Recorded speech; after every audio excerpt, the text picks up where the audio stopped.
Assalamualaikum warahmatullahi wabarakatuh. Nama saya Khairah Hanania binti Muhammad Ridwan. Umur saya 7 tahun. Nama sekolah saya SK Menua 1.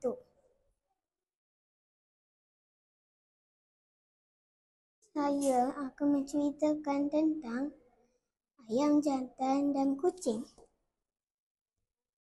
Mari kita mulakan.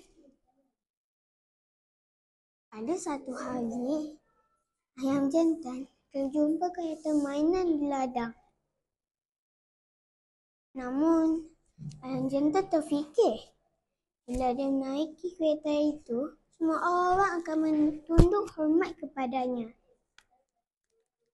Tapi, dia tersedar yang kereta itu perlu ditolak oleh seseorang. Tapi, tiada siapa pun yang mahu menolak kereta itu. Datanglah 2 ekor kucing. Dia bercakap, "Saya kuat. Saya boleh tolong. Saya ada otot yang banyak. Saya boleh lari seperti kuda." Esok paginya, kucing dan ayam jantan pun meneruskan perjalanannya. Dan ternampaklah dengan ayam betina. Ayam betina bercakap, "Ayam dan kucing tidak boleh berkawan." Tapi ayam jantan tidak pedulikannya dan meneruskan perjalanannya. Tibalah di hutan gelap.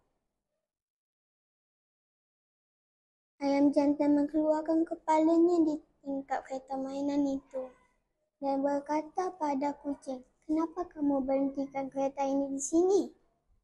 Namun kucing itu pun tengok ayam dan bersengih nakal.